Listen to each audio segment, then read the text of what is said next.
วัสดีค่ะเพื่อนก็นี้นะคะหญิงก็จะมาปล่อยสกูชี่คอลเลคชันนะคะค่ะกันเดี๋ยวไปดูชิ้นแรกก็จะเป็นของแรก่อนนะคะเห็ด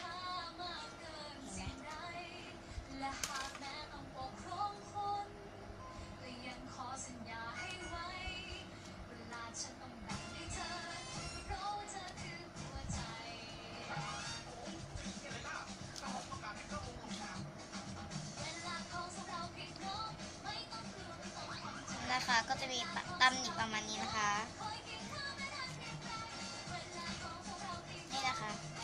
ราคา1,200นะคะส่งฟรีลงทะเบียนนะคะก็จะมีอีกชิ้นหนึ่งนะคะตัวนี้ Snowy นะคะมีติดจอนะคะเขาบอกจะโอนให้วันนี้นะคะก็วันนี้หมิงอัดวันที่ 24 นะคะเดือนธันวาคม2559นะคะ1,200ถ้าหลุดจอแล้วเดี๋ยวหมิงจะบอกค่ะอันนี้นะคะชิ้นละ1,200 บาท1,200 บาทนะคะส่งฟรีลงทะเบียนนะคะค่ะชิ้นต่อไปนะคะก็จะเป็นอะไรนะชูโรสนะคะก็ตัวนี้แพ็กเกจมันยับไม่อยู่แล้วนะคะตัวนี้ตำหนินิดเดียวใช่มีนิดเดียวใช่ไหมมีประมาณมันแบบเป็นรอยแตกๆอ่ะมันมาจากร้านอยู่แล้วนะคะอันนี้เหมือนได้อันนี้หนูไม่ได้เล่นเลยอ่ะเพราะว่าตัวนี้แรแล้วนะคะทางพวกร้านตามร้านนี่ก็น่าจะ1,000 กว่าเลยค่ะหมิงซื้อมาไม่ถึง1,000ประมาณ700 กว่าบาทประมาณนั้นไม่ถึงไม่รู้อ่ะหมิงไม่รู้อ่ะทำไม่ได้แล้ว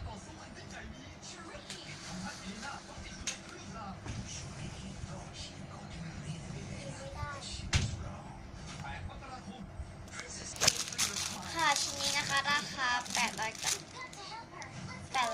บาทนะคะ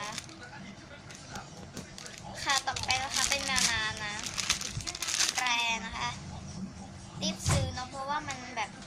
แรงมากเลยอ่ะอยากให้ดูใกล้ๆนะคะอันหนึ่งคือของเป็นอย่างมันใช้กระจายนี่นะคะจะมีปลานี้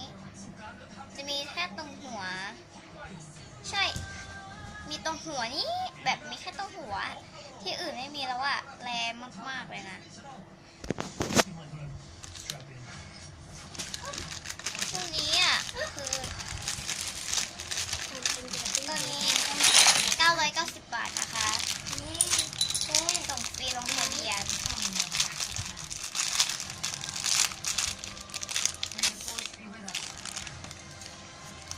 พร้อมโอนลดได้ทุกชิ้นนะคะ990 บาทนะคะส่งฟรีนะค่ะชิ้นต่อไปนะคะขวดนมไอบูที่ต่อไปตามนี้ค่ะเราปรุงเลยอ่ะ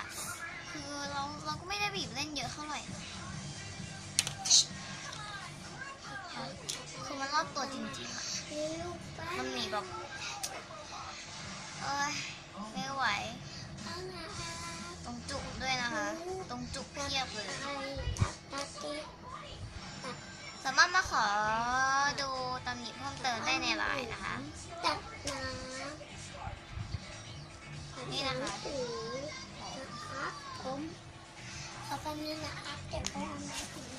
ก็แพ็กเกจ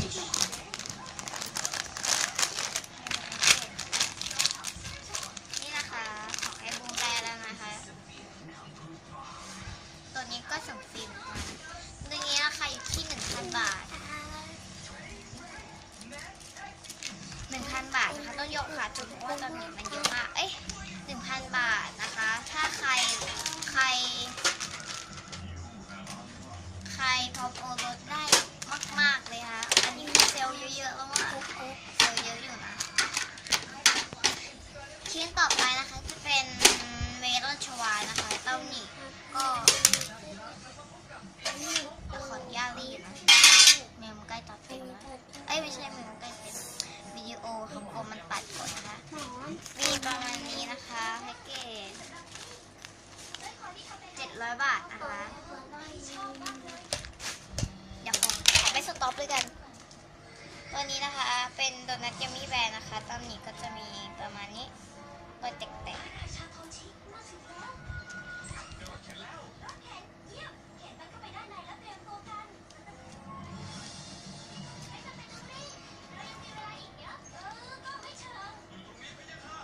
มีปักกี้ด้วยนะคะ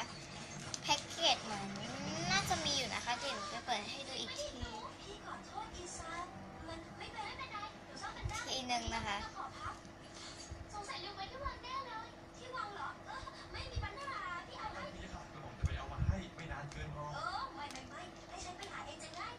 นี่นะคะ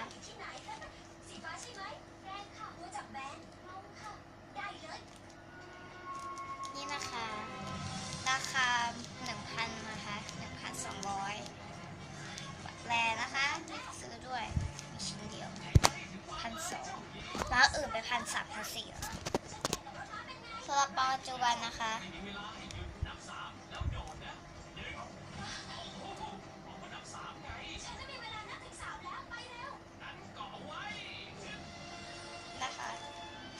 แพ็กเกจแล้วนี่ก็จะมีประมาณนี้มีนะคะแค่นี้นี่นะคะราคา400 บาท 490 นะคะพร้อมโอน480 ชิ้นต่อไปก็จะเป็นโดนัทฮัลโหลคิตตี้ปี 2014 นะคะไม่มีตำหนิแพ็กเกจหายสีชมพูนะคะ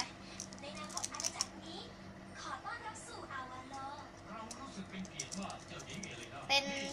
โรบิสูอินะคะ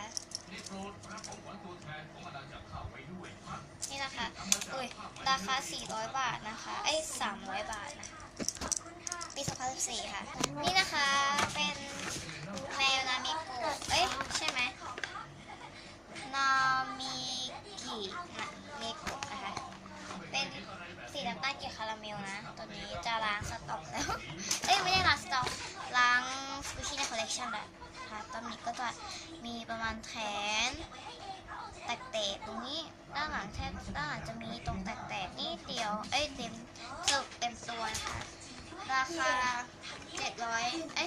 ราคา600 บาทนะคะ650นะคะ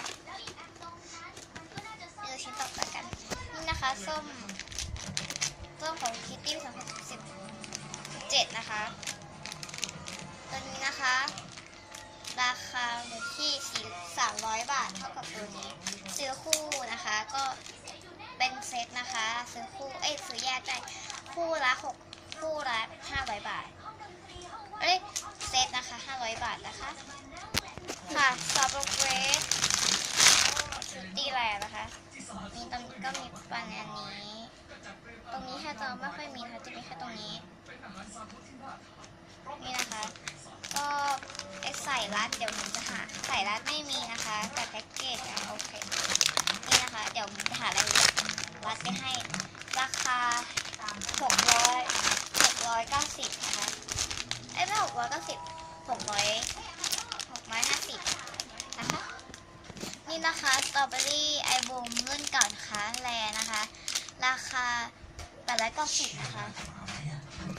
ค่ะก็จบกันไปแล้วนะคะกับการรีวิวสกูชี่ปล่อยนะคะให้ดูเห็นไหมเพียบเลยนะคะงั้นเดี๋ยววันนี้นะคะหมิงลาไปก่อนนะคะอย่าลืมกดไลค์กด Subscribe กดแชร์หมิงด้วยนะคะวันนี้หมิงลาไปก่อนบ๊ายบาย